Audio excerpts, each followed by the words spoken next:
Hi guys, আসসালামু আলাইকুম। আমি চিনি আনুর আবার আপনাদের মধ্যে নতুন একটা ব্লগ নিয়ে হাজির হলাম। আমি আজকে আপনাদের সাথে শেয়ার করব মাছ দিয়ে ধুন্দুল রান্না। তার সাথে আলু দিছিলাম। তো এইভাবে রান্না করলে খুব মজা লাগে। আপনারা বিশ্বাস না হলে বাসায় ট্রাই করে দেখতে পারেন। প্রথমে আমি মোসা মাছ নিয়েছিলাম। মোসা মাছগুলো ভালো করে পরিষ্কার করে হলুদ, মরিচ আর লবণ দিয়ে ভালো করে মেখে নেব।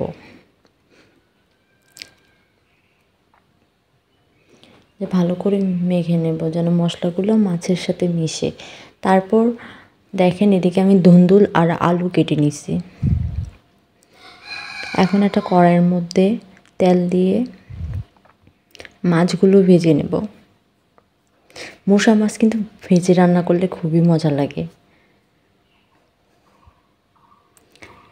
আমাদের এদিকে, আমার শ্বশুরবাড়ির এদিকে আছে না, এগুলো মাছ খালি বিরান খায়। কিন্তু আমার কাছে এই মাছটা ভাইজা, অন্য মাছ থেকে না এই মাছটা ভাইজা, অন্য মাছ এতটা পছন্দ করি না, কিন্তু এই মাছটা ভাইজা রান্না করলে খুবই মজা লাগে আমার কাছে। আর বিশেষ করে এটা মাথাটা চাবাইতে খুব মজা লাগে। তো ওই মাছগুলো ভালো করে দিয়ে ভেজে নেব। দেখেন উল্টে পাল্টে ভেজে নিয়ে তুলে নেব।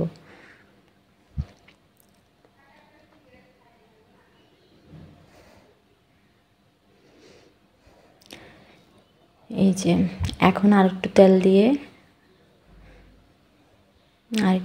দিয়ে পেঁয়াজ, যেগুলো পেঁয়াজ কেটে রেখেছিলাম সেই পেঁয়াজগুলো দিয়ে নেব।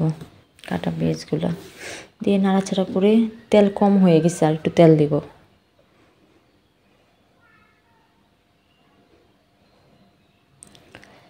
এই যে দেখতে পারতেছেন, এখন পেঁয়াজগুলো সুন্দর দেখে ভেজে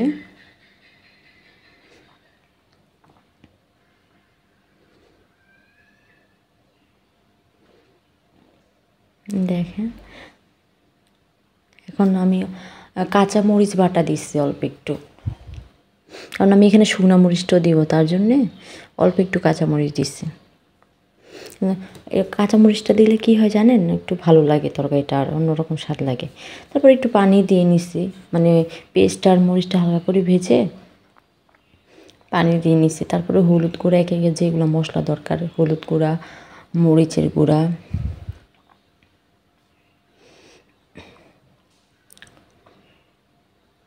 তারপর স্বাদ মতো লবণ দিয়ে একটু মিশিয়ে নেব। দেখতে পারতেছেন মিশিয়ে নিছি নাড়াচাড়া দিয়ে। তারপর এটার মধ্যে আমি জিরা বাটা আর ধনিয়া বাটা দিব, মানে গুঁড়া দিয়ে এটাকে মিশিয়ে নেব। যখন মশলা থেকে তেলটা ছেড়ে দেবে তখনই আমি এই যে ধুন্দুলগুলো পরিষ্কার করে রাখছিলাম ওইগুলো দিয়ে নেব। এই যে দিয়ে ভালো করে নাড়াচাড়া করে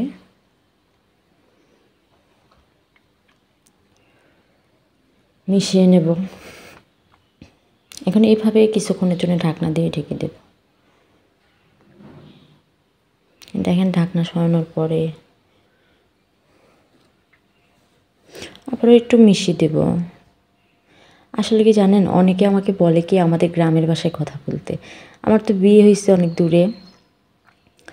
এখন আমাদের বাড়ি কিশোরগঞ্জ, ওখানের ভাষায় কথা বলতে বললে তো চেষ্টা করব সামনে।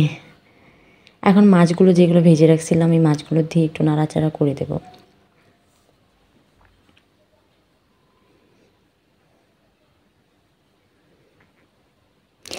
চেষ্টা করতেছি আঞ্চলিক ভাষায় কথা বলবো। আমি বড় হয়েছি শহরে, কিন্তু বাড়ি তো ওখানের অনেকটা ভাষা জানা আছে আমার।